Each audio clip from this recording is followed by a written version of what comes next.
चंदा और अनु दो सहेलियां थी। चंदा बहुत अमीर थी, उसका पति शहर का बहुत बड़ा व्यापारी था, तो वहीं अनु बहुत गरीब थी क्योंकि उसका पति एक मामूली सा गार्ड था।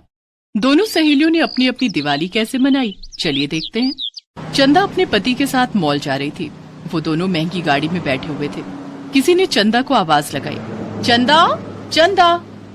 चंदा, कोई तुम्हें आवाज लगा रही है, मैं गाड़ी साइड में करके रोकता हूँ। नहीं, गाड़ी रोकने की कोई जरूरत नहीं है। मैंने साइड मिरर में देख लिया, वो अनु है। मुझे उससे कोई बात नहीं करनी। कौन अनु? अरे, अनु मेरी बचपन की सहेली है। फिर तो तुम्हें उससे जरूर बात करनी चाहिए। और अमर गाड़ी साइड करके रोक देता है। चंदा और अमर गाड़ी से बाहर आते हैं। अनु गाड़ी के पास आती है और कहती है, हाय चंदा, कैसी है तू? तू तो एकदम बदल गई, लेकिन फिर भी मैंने तुझे पहचान लिया। बचपन का याराना जो ठहरा। चंदा ने अनु को घूर कर देखा। पुरानी सी साड़ी जो देखने में बेहद सस्ती लग रही थी, हाथ में एक सब्जी का झोला। ओह हाय अनु, तू यहाँ कैसे? मेरे पति इसी शहर में जॉब करते हैं, और तू बता? अच्छा, क्या करते हैं तेरे पति? वो एक कंपनी में गार्ड है।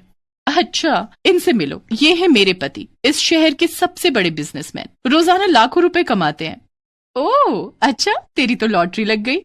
हाँ, अच्छा मैं चलती हूँ, हमें दिवाली की शॉपिंग करने जाना है। वैसे भी मुझे काफी देर तक धूप में खड़े रहने की आदत नहीं है। अच्छा ठीक है। अच्छा सुन अनु, कल हमारे घर पर दिवाली की पार्टी है, तू जरूर आना और अपने पति को लेकर आना। ठीक है चंदा, मैं जरूर आऊंगी।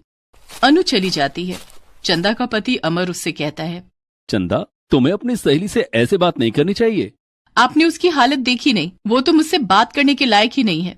फिर उसे कल दिवाली की पार्टी में क्यों बुलाया? वो आप देखते जाओ मैं क्या करती हूँ। अनु को उसकी औकात याद दिला दूंगी। स्कूल में तो बड़ी तेज स्टूडेंट बनती थी, हमेशा मुझसे आगे रहती थी। अब जिंदगी की दौड़ में मैं उससे आगे हूँ। चंदा, तुम्हें अपनी सहेली के बारे में ऐसा नहीं सोचना चाहिए। बचपन के यार तो हमेशा खास होते हैं, चाहे वो अमीर हो या गरीब। चंदा और अमर वहाँ से चले जाते हैं। अनु अपने घर आकर अपने पति शेखर को सारी बात बताती है। अनु, तुम्हारी सहेली बहुत अमीर है और हम लोग गरीब, हमारा वहाँ जाना ठीक नहीं रहेगा। ओफो शेखर, चंदा मेरी बचपन की सहेली है। तुम्हें पता है स्कूल में चंदा अक्सर मेरा लंच खा लिया करती थी। उसे मेरी माँ के हाथ का बना खाना बहुत पसंद था। अच्छा, ऐसी बात है तो माँ जी के हाथ के बने बेसन के लड्डू उसके लिए ले चलना। हाँ, ये तुमने अच्छी बात कही। दूसरे दिन अनु एक डिब्बे में लड्डू रख लेती है और दोनों शाम के वक्त तैयार होकर चंदा के घर जाते हैं। वहाँ अनु ने देखा कि सारे मेहमान बड़ी बड़ी गाड़ियों से आए थे, लेकिन अनु और शेखर पैदल ही आए थे। सभी मेहमानों ने महंगे कपड़े पहने थे और सबके हाथों में महंगे महंगे गिफ्ट थे। चंदा का बंगला रंग बिरंगी लाइटों से सजा था और बैठने के लिए बड़े बड़े खूबसूरत सोफे लगे हुए थे। पार्टी में आए सभी मेहमान काफी पैसे वाले थे। वे चंदा और उसके पति को दिवाली गिफ्ट दे रहे थे और बदले में चंदा भी उन्हें गिफ्ट दे रही थी। तभी अनु चंदा के पास गई। हाय चंदा, हैप्पी दिवाली। देख मैं तेरे लिए दिवाली उपहार में क्या लाई हूँ। मैं माँ के हाथ के बने बेसन के लड्डू लाई हूँ। तुझे माँ के हाथ का खाना बहुत पसंद है ना? ओह नहीं अनु, अब मैं ये सब नहीं खाती। इन सब से वजन बढ़ जाता है। रामू, इधर आना। जी मैम साहब। रामू, ये लड्डू तुम्हारे लिए है, घर ले जाओ और अपने बच्चों को खिला देना। शुक्रिया मैम साहब। अनु को चंदा की यह हरकत बिल्कुल भी अच्छी नहीं लगी। वो नहीं जानती थी कि उसकी बचपन की सहेली इतनी बदल चुकी है। बचपन में चंदा के साथ बिताए हसीन पल याद करके अनु की आंखें भर आई। वो वहां से जाने लगी, तभी चंदा ने उसे रोककर कहा, रुको अनु, ये लो तुम्हारा दिवाली गिफ्ट। नहीं नहीं, इसकी कोई जरूरत नहीं। अरे जरूरत कैसे नहीं, इसमें तुम दोनों के लिए अच्छे अच्छे कपड़े हैं, दिवाली पर पहन लेना। तुम्हारी हालत देखकर तो लगता है कि तुम दिवाली पर नए कपड़े नहीं खरीद पाओगी। तुम्हारी इतनी हैसियत कहाँ, ये कपड़े तुम दोनों के काम आएंगे। और हाँ, खाना खाकर जाना, 5 स्टार होटल से मंगवाए हैं। तुम्हें कहाँ नसीब होता होगा ये सब। चंदा की बातें अनु को कचोट रही थी, लेकिन वो कुछ नहीं बोल पाई और बिना खाए ही शेखर के साथ घर वापस आ गई। चंदा ने आज बता दिया कि अमीर और गरीब के बीच की खाई कितनी गहरी होती है। दिल छोटा मत करो अनु, जरा देखो तो इस गिफ्ट में क्या है। शेखर ने जब गिफ्ट खोलकर देखा तो उसमें कुछ पुराने कपड़े थे जो शायद चंदा और अमर के थे। चंदा मेरी इतनी बेइज्जती करेगी मैंने कभी सपने में भी नहीं सोचा था। उसने मुझे दिवाली उपहार में अपने पुराने कपड़े दे दिए। मैंने तो तुम्हें पहले ही मना किया था, लेकिन तुम्हें बचपन की दोस्ती वहां खींच कर ले गई थी। जाने दो, जो हुआ वो भूल जाओ। कि अमीर लोग ऐसे क्यों होते हैं? नहीं, सारे अमीर लोग ऐसे नहीं होते हैं। मेरे मालिक तो बहुत अच्छे हैं। दरअसल पार्टी में चंदा ने शेखर को अपने पति से नहीं मिलवाया था। इसलिए शेखर अमर के बारे में नहीं जानता था कि वो चंदा का पति है। उधर पार्टी खत्म हो जाने के बाद चंदा ने अनु को फोन किया। अनु, कल दिवाली का त्योहार है, मैं और मेरे पति गरीबों को कुछ सामान बांट रहे हैं, तुम चाहो तो अपने पति के साथ आ सकती हो। बस चंदा, तुमने मुझे बहुत उपहार दे दिया, अब किसी चीज की जरूरत नहीं है। अमर चंदा को अनु से ये सब कहते हुए सुन लेता है। चंदा, तुम्हें नहीं लगता कि तुम सारी हदें पार कर रही हो? अपनी सहेली के साथ कोई ऐसा बर्ताव करता है क्या? दिवाली का त्योहार सबके लिए एक जैसा होता है, चाहे कोई अमीर हो या गरीब। मैं कुछ गलत नहीं कर रही हूँ, इन गरीब लोगों के साथ ऐसा ही करना चाहिए। दूसरे दिन दिवाली का त्योहार था।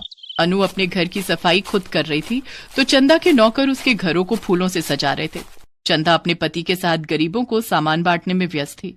इधर अनु का पति दिवाली के दिन भी ड्यूटी पर था और अपनी कंपनी के फैक्ट्री की रखवाली कर रहा था। चंदा और अमर अपने बंगले के बाहर गरीबों को सामान बांट रहे थे, तभी अमर के फोन की घंटी बजी। हेलो, कौन? हेलो अमर जी, मैं थाने से थानेदार संबोल सिंह बोल रहा हूँ। कुछ बदमाशों ने आपकी फैक्ट्री में जलते हुए पटाखे फेंक दिए थे, जिससे आपकी फैक्ट्री में आग लग गई थी।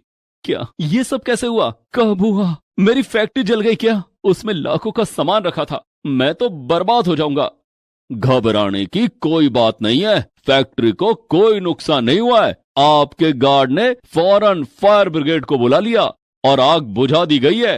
अमर सारे काम छोड़कर थाने जाने लगा। अमर, कहाँ जा रहे हो? किसी ने हमारी फैक्ट्री में आग लगा दी थी, लेकिन गार्ड ने फैक्ट्री को जलने से बचा लिया। मैं थाने जा रहा हूँ। मैं भी आपके साथ चलूंगी और उस गार्ड का धन्यवाद करूंगी जिसने हमारी फैक्ट्री जलने से बचाई है। चंदा और अमर दोनों गाड़ी में बैठकर थाने पहुंचते हैं। वहां चंदा ने देखा कि वो गार्ड कोई और नहीं, अनु का पति शेखर था।